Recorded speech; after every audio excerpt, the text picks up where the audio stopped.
Have you ever been made to feel small, worthless, like a forgotten chapter in someone else's glorious life story? Cressida Pierce knew that feeling intimately. For 2 years she had been the ghost of her own past, haunted by the man who broke her heart and her spirit.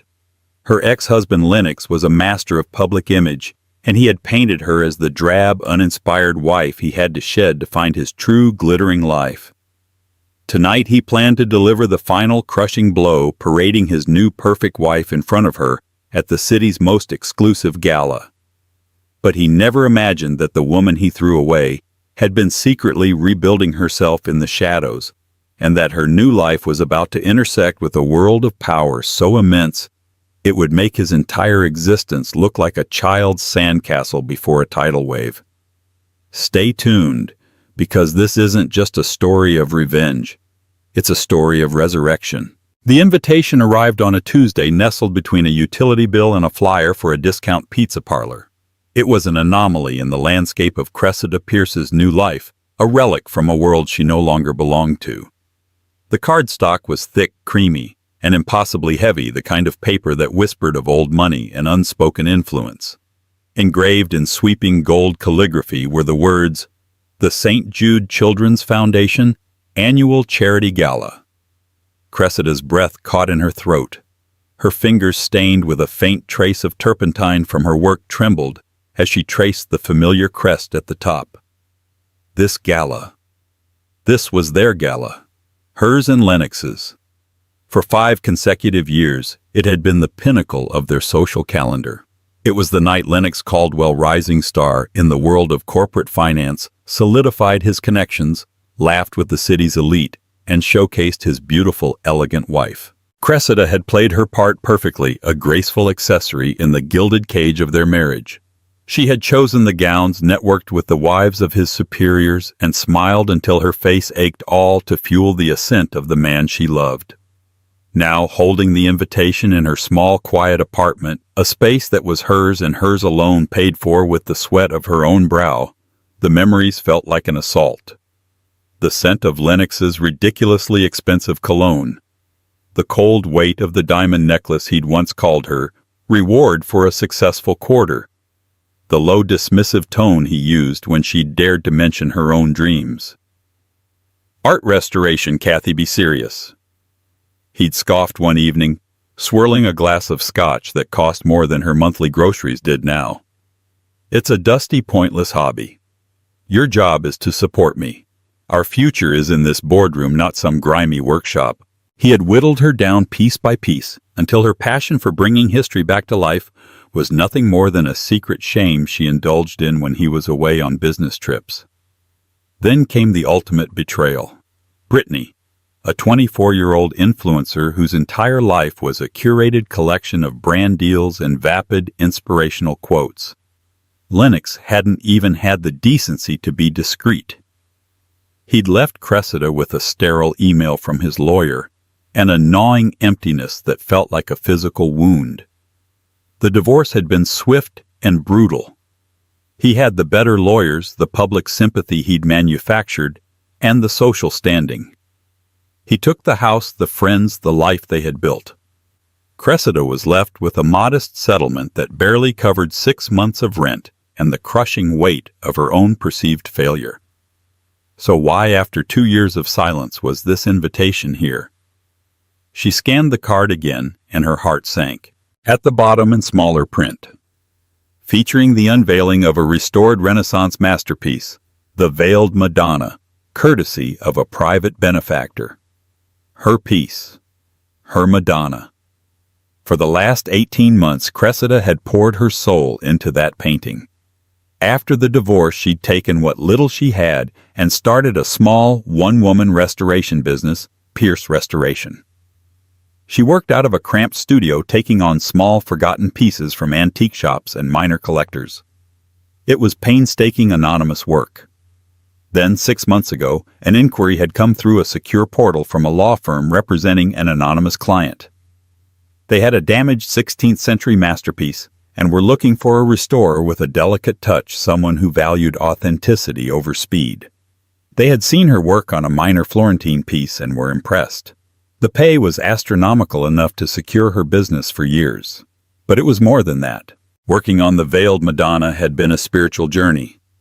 In the quiet solitude of her studio with the smell of linseed oil and varnish in the air, she had meticulously cleaned away centuries of grime, re-adhered flaking paint, and brought the serene, sorrowful face of the Madonna back to life. It was as if in healing the canvas she had begun to heal the fractured parts of herself. The client, known to her only as Mr. Chevalier through his lawyers, had been respectful, demanding, and utterly professional. Now he was unveiling his prized possession at the very gala that symbolized her old life. She had to be there. Her contract stipulated her attendance. It was non-negotiable. Her best friend Jenna, a fiery journalist who had been her rock through the divorce, was ecstatic. "This is it, Kath. This is your moment," she'd shouted over the phone. "You are not going as Lennox Caldwell's pathetic ex-wife. You are going as Cressida Pierce, the brilliant artist who restored a masterpiece. You have to rub it in his face. He'll be there, Jenna." With her, Cressida whispered the words tasting like ash. "So let him see you." Not the weeping woman in sweatpants he left, but the incredible woman who is standing on her own 2 feet. This isn't about him anymore. This is about you claiming your victory. Jenna was right. But the thought of seeing Lennox, of feeling his dismissive gaze and seeing Brittany's smug, perfect smile, sent a tremor of pure, unadulterated fear through her. It was one thing to be a success in the quiet anonymity of her studio. It was another to face the architect of her heartbreak in the arena where he was king. She looked at her reflection in the darkened window of her apartment. The woman staring back was tired, her face a little thinner, but her eyes held a spark of determination that hadn't been there 2 years ago. She took a deep breath. She would go, not for revenge and not for Lennox. She would go for the woman in the reflection and for the Madonna waiting to be seen. Preparing for the gala felt like excavating an archaeological dig of her former self. In the back of her closet, behind the practical jeans and comfortable sweaters that defined her current life, was a single garment bag. Inside hung the ghost of Cressida Caldwell, a floor-length gown of shimmering navy silk by a designer whose name she could no longer bring herself to say. It had cost a sickening amount of money, purchased for the last gala she'd attended with Lennox. He had picked it out, of course. "It makes you look appropriate," he'd commented, his approval as thin and cold as the fabric itself. She pulled it out. It was a beautiful dress, a testament to a life of effortless luxury, but wearing it now would feel like donning a costume of her own subjugation. It represented everything she was trying to escape, a woman whose value was determined by the man on her arm and the label on her back. With a resolve that surprised her, she zipped the bag shut and pushed it back into the darkness. She would not wear Lennox's armor to this battle. Instead, she went to a high-end consignment shop downtown, a place where the city's elite shed their last season treasures. After an hour of searching, she found it. It was a dress that the old Cressida would never have dared to wear. It was a deep forest green velvet that seemed to drink the light. It had long sleeves, a modest neckline, and a cut that was deceptively simple, clinging to her form in a way that was elegant and strong rather than overtly seductive. It wasn't a brand that screamed for attention. It was just beautiful. It felt like her. She paired it with a simple pair of pearl earrings, her grandmother's, and the only piece of expensive jewelry she'd fought for in the divorce, a delicate antique silver bracelet. On the night of the gala, a nervous energy buzzed under her skin. She did her own hair and makeup, a skill she'd honed from years of watching professionals. The result wasn't the flawless sculpted mask she used to wear, but it was authentic. Her reflection showed a woman, not a doll, a woman with a story in her eyes. Taking a taxi instead of the chauffeured town car of her past, she felt a strange sense of liberation. The cab pulled up to the grand entrance of the Museum of Fine Arts, its marble columns illuminated by dramatic spotlights. The familiar scene unfolded before her, the crush of photographers, the flashbulbs painting the night white, the parade of sleek black cars depositing men in tailored tuxedos and women in glittering gowns. For a moment, panic seized her. Her heart hammered against her ribs. This was a mistake. She was an imposter here, a sparrow trying to fly amongst peacocks. What was she thinking? She saw them then, stepping out of a gleaming black Bentley. Lennox looking impossibly handsome and confident in his custom Tom Ford tuxedo. And Brittany on his arm, a confection of pale pink chiffon and diamonds, laughing that high tinkling laugh that always seemed to be for an invisible audience. Cressida shrank back in her seat, telling the driver to go around the block. She couldn't do it. She couldn't walk in there and face them. As the cab circled, her phone buzzed. It was a text from the event coordinator. "Ms. Pierce, Mr. Chevalier's assistant is looking for you. He'd like to ensure you are settled in comfortably before the unveiling. Please find Ms. Albright upon your arrival." The name Chevalier was like a splash of cold water. This wasn't about Lennox. This was about her work. This was her professional obligation. Her masterpiece was in that building. She had spent over a year of her life on it. She would not let Lennox Caldwell, a man who couldn't tell a Monet from a placemat, take this night from her too. "Stop here," she told the driver, her voice firm. She paid the fare, stepped out of the cab, and walked not towards the chaotic glamour of the red carpet, but towards a discreet side entrance marked for staff and featured guests. She gave her name to the security guard, who checked his list and nodded respectfully, opening the door for her. Inside, the cacophony of the entrance faded into the sophisticated hum of the event. The air smelled of hothouse flowers and money. Waitstaff moved with silent efficiency, balancing trays of champagne. The vast hall was filled with the city's most powerful people, their conversations a low melodic buzz beneath the soaring vaulted ceilings. And then she saw him. Lennox. He was holding court near the grand staircase, Brittany clinging to his arm, looking up at him with doe-eyed adoration. He was in his element, the center of his universe. Cressida's stomach twisted into a tight knot. She felt a primal urge to turn and flee, to run back to the safety of her small apartment and the comforting smell of turpentine. But then her eyes drifted past him towards the stage at the far end of the hall. Upon it, shrouded in a swathe of dark velvet, was a large rectangular object. Her Madonna. Her purpose. Straightening her shoulders, she lifted her chin. She was no longer Cressida Caldwell, the timid wife. She was Cressida Pierce, the restorer. And she had every right to be here. Taking a flute of champagne from a passing tray, she held it like a shield and took her first step into the lion's den. She tried to remain inconspicuous, skirting the edges of the crowd, her eyes fixed on the velvet-draped easel on the stage. She was an artist, not a socialite. She just needed to get through the next hour, see her work unveiled, and then slip away before anyone noticed her. But in a room where every glance was a transaction, and every face was catalogued, anonymity was a luxury she couldn't afford. "Well, well, well. Look what the cat dragged in." The voice, dripping with saccharine condescension, cut through the ambient noise. Cressida froze, her back rigid. She didn't have to turn to know who it was. Lennox. She composed herself, took a slow, deliberate sip of her champagne, and then turned to face him. He stood there, a smug, predatory grin plastered on his face. Brittany was beside him, her expression a perfect mask of polite curiosity, but her eyes, sharp and critical, were doing a swift, brutal appraisal of Cressida's dress, her hair, her very presence.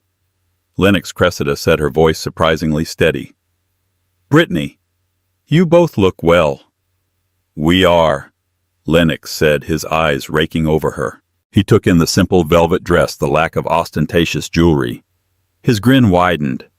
It was a look she knew well, the look of a man confirming his own superiority. "I must say, Kathy, I'm surprised to see you here. I didn't think this was your kind of scene anymore. Did you get a temp job with the catering staff?" The jab was designed to hurt, to remind her of her fall from grace. The old Cressida would have flushed with shame, stammered a defense, and withered under his scorn. But the woman standing before him now was forged in the fire of his betrayal. "No, Lennox," she replied, her tone cool and even. "I was invited." Brittany let out a little giggle, covering her mouth with a perfectly manicured hand. Oh, that's so sweet. I'm sure they send invitations to all their past donors. It's probably a mailing list error. But it's brave of you to come anyway. So brave. The word brave was coded in pity, meant to sting more than any outright insult. They were a team, a tag team of practiced cruelty, and she was their target. Lennox leaned in, his voice dropping to a conspiratorial whisper that was loud enough for those nearby to hear. Listen, Kathy. I know things have been tough for you. If you're short on cash, you don't have to crash parties for a free meal. Just call my assistant. I can spare something, for old time's sake. The public humiliation was his goal. He wanted the onlookers, his peers and rivals, to see him as magnanimous and her as a charity case. He was rewriting their history in real time, casting himself as the benevolent ex-husband and her as the pathetic, desperate ex-wife who couldn't let go. The blood rushed to her ears. Every instinct screamed at her to lash out to tell him what a hollow, insecure man he truly was. But she remembered Jenna's words. This isn't about him anymore. To lose her temper would be to give him the victory he so desperately craved. So she smiled.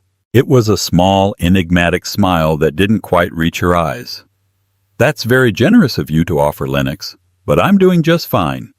Fine, he scoffed, gesturing around the opulent hall. This was our life, Kathy. Look at you now. That dress. Did you get it at a thrift store? And you're all alone. It's just sad. I think her dress is lovely, a new voice said, smooth as aged whiskey. All three of them turned. A man had approached their small circle seemingly from nowhere. He was tall and impeccably dressed in a bespoke tuxedo that fit him like a second skin. His hair was the color of salt and pepper, and his eyes, a startlingly intense shade of gray, held an air of quiet authority that was palpable. He wasn't boyishly handsome like Lennox. He was something far more compelling. He was powerful. The air around him seemed to crackle with it. He looked directly at Cressida, his gaze ignoring Lennox and Brittany completely. Forest green. It's a bold and intelligent choice. It complements your eyes. Cressida was momentarily speechless. Who was this man? Lennox, however, was not. His face, which had been a mask of smug superiority, was now clouded with confusion and annoyance. He hated being interrupted, hated being upstaged even more. I'm sorry, do we know you? Lennox asked, his tone brusque. The man's gray eyes finally shifted to Lennox, and they were utterly devoid of warmth. I don't believe we've had the pleasure, he said, his voice polite but dismissive. He then turned his full attention back to Cressida. You must be Ms. Pierce. I've been looking for you. Cressida's mind raced. Ms. Pierce. How did he know her name? Before she could answer, the man extended a hand. Dominic Chevalier. It is an absolute honor to finally meet you in person. Chevalier. The name hit Cressida like a lightning bolt. Mr. Chevalier, her anonymous benefactor, the owner of the Madonna. The blood drained from Lennox's face. He knew the name, of course. Everyone in this room knew the name Dominic Chevalier. He was a titan of industry, a reclusive billionaire known for his ruthless business acumen and his world-class art collection. He was a legend, a man who rarely attended public events and whose influence dwarfed Lennox's own considerable success into insignificance. Lennox Caldwell was a player in the city. Dominic Chevalier owned the game. You're Cressida's client. Lennox stammered the words, catching in his throat. Dominic's gaze flickered back to Lennox, cold and sharp as splintered ice. He didn't answer the question directly. Instead, he offered his arm to Cressida. Ms. Pierce, would you allow me to escort you? We have a masterpiece to unveil. Without a second glance at her stunned ex-husband or his gaping new wife, Cressida placed her hand on Dominic Chevalier's arm. As he led her away, she could feel the weight of 100 pairs of eyes on her, but for the first time, she felt none of their judgment. The venom of Lennox's smile had been rendered utterly impotent. The game had just changed, and he didn't even know the rules. Walking through the crowded ballroom on Dominic Chevalier's arm was a surreal experience. The sea of powerful people parted for them as if by an invisible force. The whispers that had followed her earlier, tinged with pity and speculation, now morphed into a buzz of frantic curiosity. Men who had looked through her minutes before now nodded in deference. Women who had sized her up with disdain now watched with undisguised envy. She was no longer an anonymous ghost. She was a mystery, and in this world, mystery was a form of currency. Dominic guided her to a cordoned-off area near the stage where a few chairs were reserved. He was a perfect gentleman, attentive but not overbearing. "I apologize for the intrusion," he said in a low voice, his eyes scanning her face with concern. "I overheard your former acquaintance." His lack of grace is surpassed only by his lack of perception. Cressida felt a blush creep up her neck. "You didn't have to do that, Mr. Chevalier. Please call me Dominic." "And yes, I did," he replied, his gaze firm. "Talent should be protected from arrogance. And your talent, Ms. Pierce, is generational." His words were so sincere, so direct, they left her momentarily breathless. Lennox had only ever praised her for how she reflected on him. Dominic was praising her for who she was. A hush fell over the room as the event's master of ceremonies, a local news anchor, took the stage. He spoke for a few minutes about the foundation, about the importance of charity, and then he began the introduction. Cressida had been both dreading and anticipating, and now for the moment we've all been waiting for. Tonight we are privileged to witness the public debut of a long-lost Renaissance treasure, the Veiled Madonna. This masterpiece has been brought back to its former glory, thanks to the generosity of its owner, the esteemed Mr. Dominic Chevalier, and the breathtaking skill of a truly remarkable artist. Cressida's heart began to pound a frantic rhythm against her ribs. Mr. Chevalier has broken with tradition tonight. The world of art restoration is often one of quiet behind-the-scenes work, but he believes that genius of this caliber deserves to be celebrated. Ladies and gentlemen, please join me in welcoming to the stage the woman who saved the Madonna, Ms. Cressida Pierce.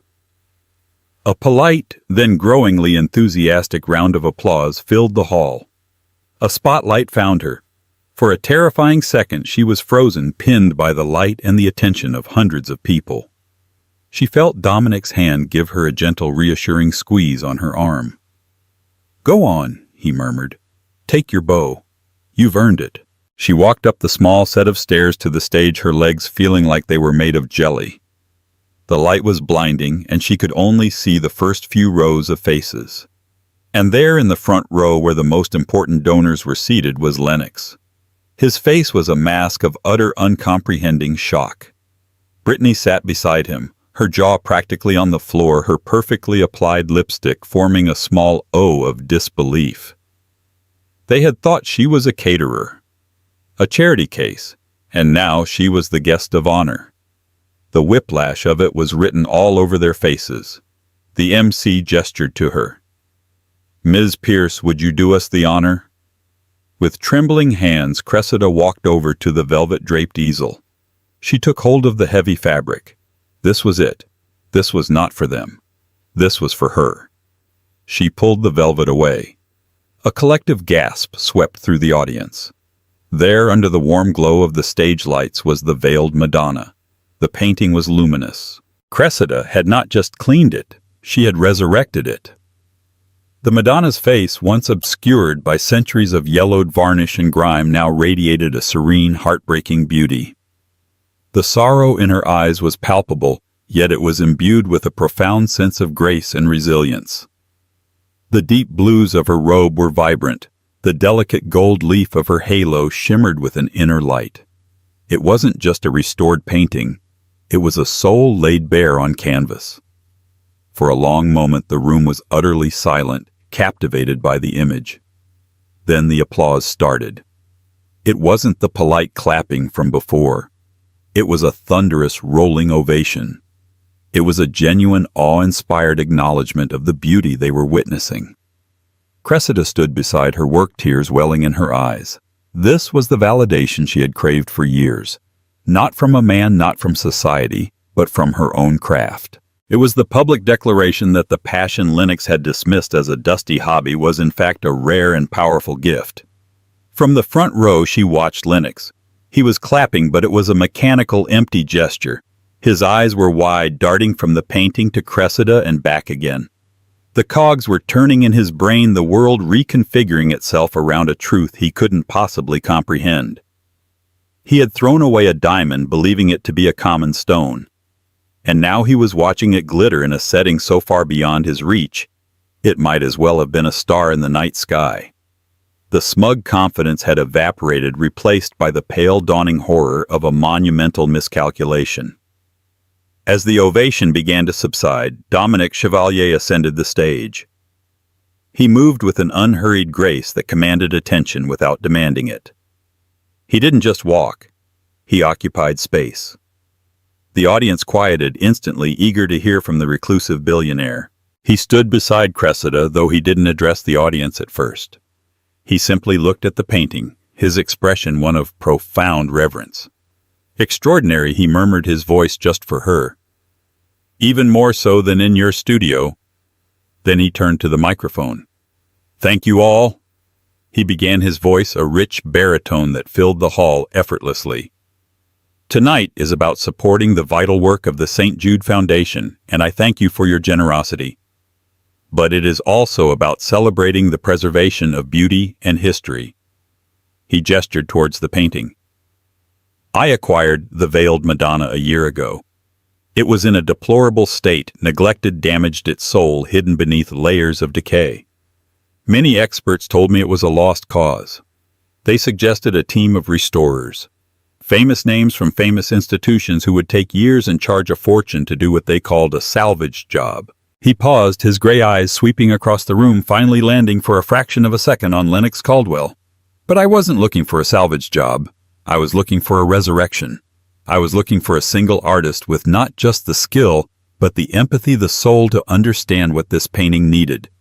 Someone who knew what it felt like to be overlooked, to hold immense value while being dismissed as worthless." Cressida's breath hitched. Was he talking about the painting, or was he talking about her? "My search led me to Ms. Cressida Pierce." Dominic continued, turning to face her. The warmth in his eyes was staggering. "It led me to a small, unassuming studio where true magic was being performed. Ms. Pierce doesn't just restore paint. She restores spirit. She has a gift that cannot be taught in any university. She listens to the story the artwork wants to tell. She looked at this broken, forgotten Madonna and saw not what it was, but what it always had been. She saw its strength, its grace, its resilience. And with a touch that is nothing short of miraculous, she brought it back to us." He took Cressida's hand. His grip was warm and firm. "The art world is filled with technicians. Ms. Pierce is a visionary. This city is fortunate to have her. I am fortunate to have found her. Thank you, Cressida, for giving the Madonna her voice back." He began to applaud, and the room joined him, the sound even more deafening than before. It was an ovation not just for the painting, but for her, for Cressida Pierce. Lennox's dismissal of her passion echoed in her mind, a dusty, pointless hobby, and it sounded so foolish, so utterly ignorant, that she almost laughed. As Dominic led her off the stage, the night became a blur. People surged forward, a constellation of the city's most influential figures, all clamoring for an introduction. Curators from the museum, wealthy collectors, art critics, they all wanted to talk to her, to praise her work, to ask about her process. She answered their questions, her voice gaining confidence with each interaction. She spoke of pigment composition and the challenges of removing 18th century varnish without damaging the original 16th century glaze. She was an expert in her field, and for the first time she was being seen as one. Through it all, Dominic remained by her side, a quiet, formidable presence. He deflected the overly aggressive, facilitated introductions with the insightful, and ensured her champagne glass was never empty.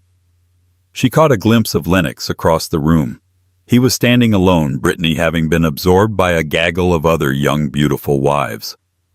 He was watching Cressida, his expression a toxic cocktail of fury, bewilderment, and something she had never seen on his face before, regret. He looked like a man who had just watched his losing lottery ticket get struck by lightning. Later, in a quieter moment near the terrace, Cressida finally asked the question that had been burning in her mind. Dominic, your speech. You said you were looking for someone who knew what it felt like to be overlooked. How could you have known? A small, sad smile touched his lips. My firm does extensive due diligence before engaging in any significant contract, Ms. Pierce, especially one involving an asset of this value. I don't just research a person's professional history, I research their character. I read about your divorce. I read the slanderous one-sided articles that your ex-husband's publicist planted in the society pages. I saw the narrative he tried to create. He met her gaze. His own eyes filled with a surprising depth of understanding. And then I saw your work. And I realized that the man who wrote that narrative was a fool. He was a man who owned a priceless work of art and kept it in a dark, dusty attic because he was too blind to see its worth. I simply provided the gallery it deserved. The directness of his analogy, the sheer breathtaking validation of it struck Cressida to her core. He hadn't just hired a restorer. He had seen her, truly seen her, and had orchestrated this entire night, not just to unveil his painting, but to unveil her. The scale of his quiet, calculated vindication on her behalf was almost too much to comprehend. It was then that she saw Lennox approaching them, his face a thunderous mask. He had finally decided he couldn't stand being irrelevant in her story any longer. He was coming to reclaim his place, to stake his claim, to remind her of who she used to be. The old fear flickered inside her, the conditioned response to his anger. But this time it was different. This time she wasn't alone. Lennox stormed towards them, his movements stiff with fury. The practiced charm he wore like a second skin had vanished, leaving behind the raw, ugly entitlement that Cressida knew so well. He ignored Dominic completely, his eyes locked on her, blazing with a possessive anger that made her skin crawl. "Cressida, we need to talk," he said, his voice a low, commanding growl. He didn't ask, he ordered. It was the same tone he'd used 1,000 times to end an argument, to summon her, to put her in her place. Before Cressida could even form a response, Dominic stepped slightly forward, a subtle but unmistakable movement that placed him between her and Lennox. "I don't believe Ms. Pierce has anything to say to you, Mr. Caldwell." Lennox's jaw tightened. He finally acknowledged the other man, his eyes narrowing with contempt. "This is a private matter. It's between me and Cressida. You have no idea what our history is." "On the contrary," Dominic replied, his voice dangerously soft, "I have an excellent idea of your history, and from what I can surmise, it's a history Ms. Pierce is rightly putting behind her." The blatant dismissal sent a wave of dark red flushing up Lennox's neck. He was a man accustomed to being the most important person in any room. To be so thoroughly and calmly neutered by Dominic Chevalier was a public emasculation he couldn't bear. He turned his venom back to Cressida, his voice dripping with false intimacy. "Kathy, don't be foolish," he hissed, trying to draw her in. "Don't you see what this is? He's using you. Men like him, they collect pretty things. He's just bought himself a new toy. You restored his painting, now you're the flavor of the month. Don't throw away what we had for this. I discovered you. Everything you learned about this world you learned with me." It was a desperate, pathetic attempt to reclaim ownership of her narrative, to position himself as her creator. The audacity of it, after years of belittling her passion, was staggering.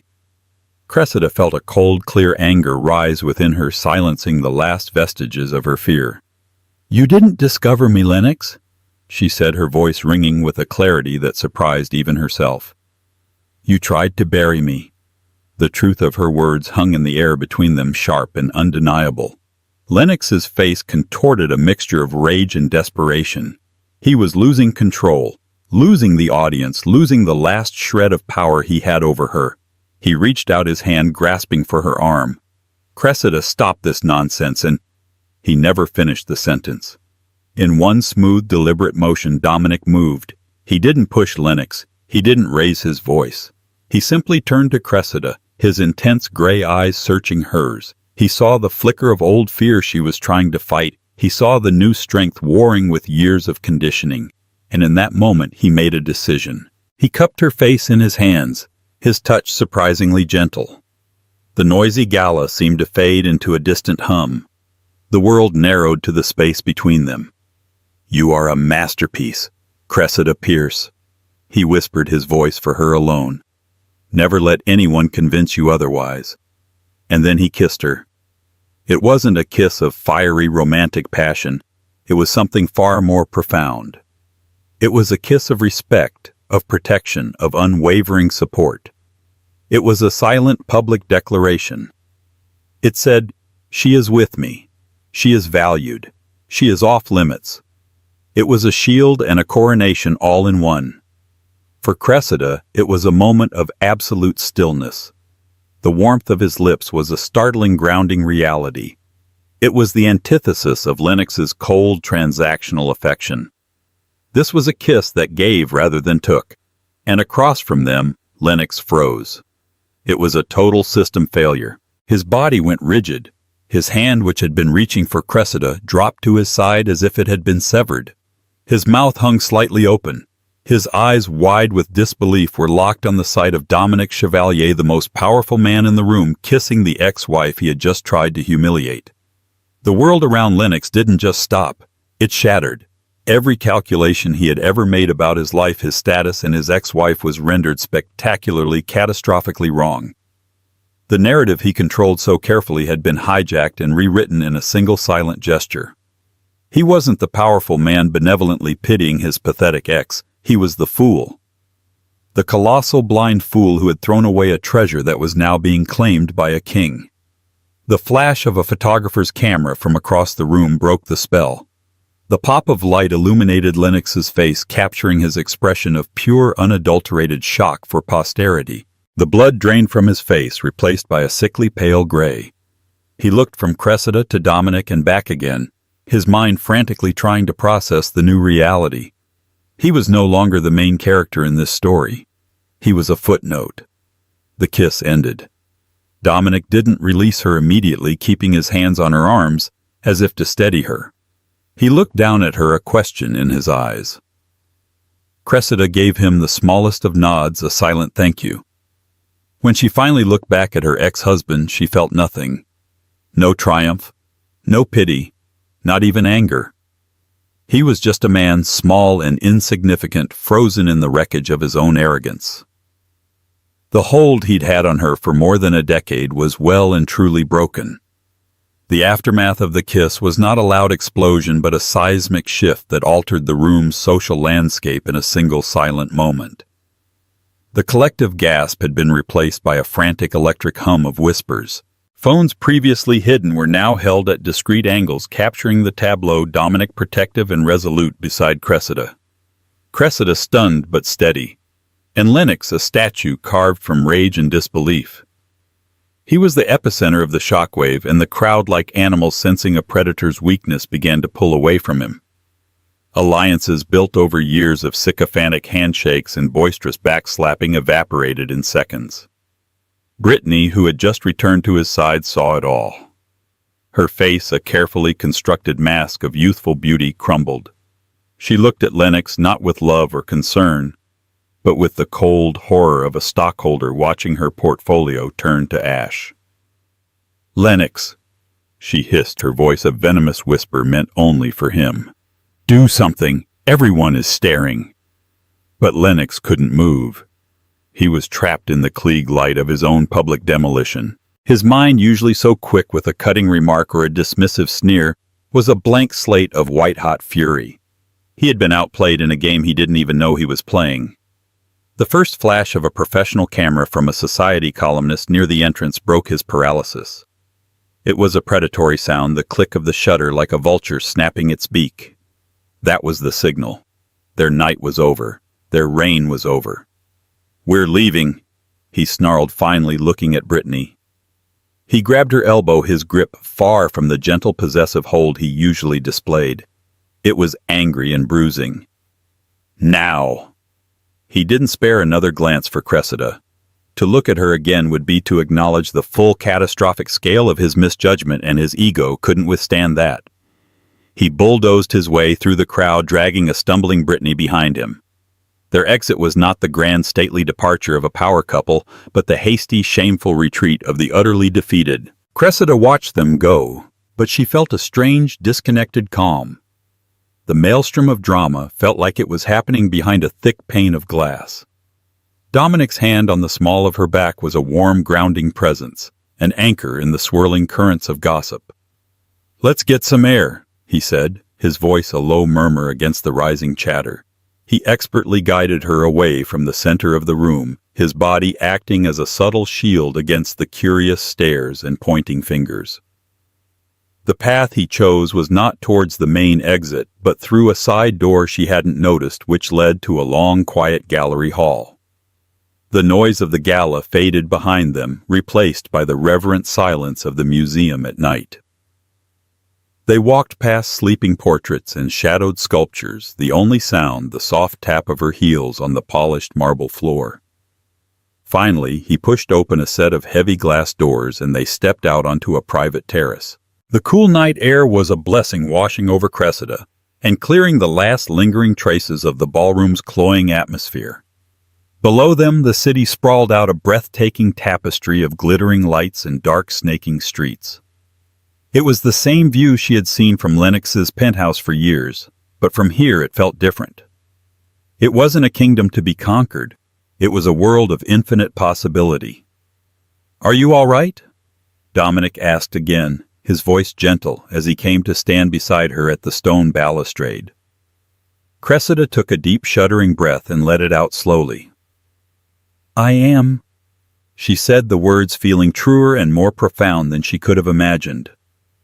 "More than all right. I feel quiet." She turned to him, her expression a mixture of gratitude and awe. "Thank you. For all of it. You didn't have to do any of that." "There is no need to thank me for recognizing the truth," he said, his gaze fixed on the distant horizon. "I've spent my life in rooms like that, Cressida. They are jungles of ego and insecurity where people claw for dominance. Men like your ex-husband build their sense of self by diminishing others. I merely held a mirror up to the situation." He turned to her, a flicker of something stern and protective in his eyes. "And I have very little tolerance for bullies." They stood in a comfortable silence for a while, the city's hum a soothing soundtrack.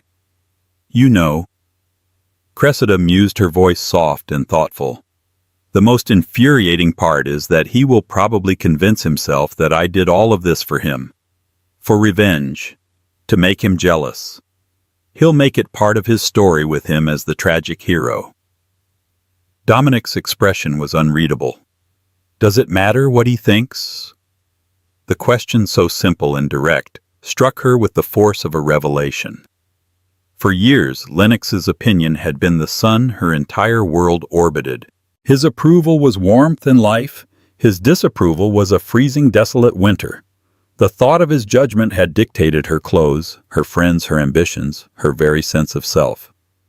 And now, she thought of Lennox's enraged, humiliated face as he fled the party. She felt no triumph, no pity, not even a lingering flicker of anger. She felt nothing. He was just a man, a ghost from a past she no longer inhabited. His opinion was now as relevant to her as a distant dying star, whose light had taken years to travel to her, only to arrive after she had already turned to face a new sun. "No," she said, a slow, genuine smile spreading across her face. "It doesn't matter at all." "I commissioned you, Cressida," Dominic said, his voice pulling her back to the present, "because your preliminary analysis of the painting was the most insightful I had ever read. You wrote about the artist's use of underpainting to convey a grief that was meant to be felt rather than seen. No other expert noticed that. It was then I knew you were the one. Your personal history was irrelevant to my decision, but it made me determined to ensure that your re-emergence into this world was on your own terms. Everything tonight. It was simply a matter of ensuring your work, and by extension, you were given the respect you command." He was meticulously deconstructing the night for her, ensuring she understood that this wasn't a fairy tale rescue. Her talent was the cause, his admiration was the effect. He hadn't swooped in to save a damsel. He had invested in a master and was now protecting his investment. It was a gesture of profound professional and personal respect, more valuable than any chivalrous act. As the hour grew late, they walked back through the silent museum. When he arranged for his personal driver to take her home, he walked her to the car himself. As the uniformed driver held the door open, Dominic took her hand, his thumb gently brushing over her knuckles. "There is a small private gallery in Soho I'm thinking of acquiring." He said, his tone casual, but his eyes were intent and serious. "It's been mismanaged for years, filled with fashionable derivative works. It has no soul. I want to change that. It needs a new curator. Someone with an impeccable eye and an understanding of an artwork's soul. Someone who can find the hidden masterpieces the rest of the world has overlooked." It wasn't just a job offer. It was a mission statement. It was a new canvas. He was offering her a space to use her unique gift, not just to restore old works, but to discover new ones. To build something. Cressida looked at this powerful, intelligent man, then thought of her small apartment, her quiet studio, and the life she had painstakingly rebuilt for herself, piece by tiny piece. This offer was a doorway into a world she'd only dreamed of. But this time she wouldn't be entering as a +1 an accessory. She would be entering it through the front door with her name, Cressida Pierce, on the letterhead, celebrated for the work of her own hands and the vision of her own mind. A radiant, genuine smile lit up her face, a smile that came from a place of deep, hard-won peace.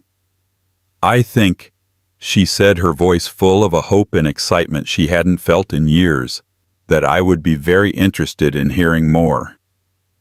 As the sleek car pulled away from the Grand Museum, Cressida looked out the window. The city lights blurred into streaks of gold and silver. She wasn't leaving a battlefield behind. She was leaving behind a monument to her past life, a past she had now finally fully laid to rest.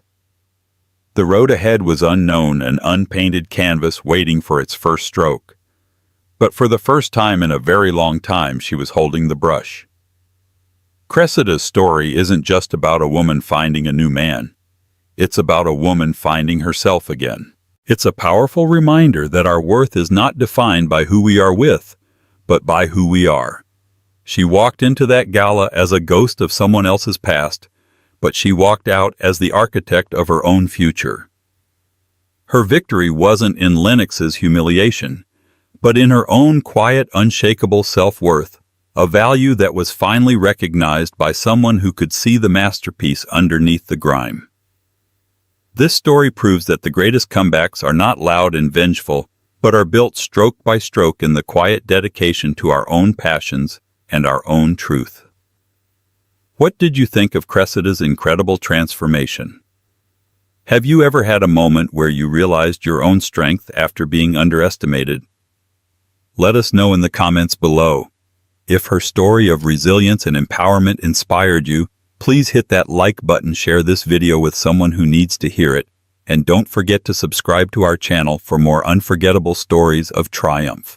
Your support helps us continue to bring these powerful narratives to light. Thank you for watching.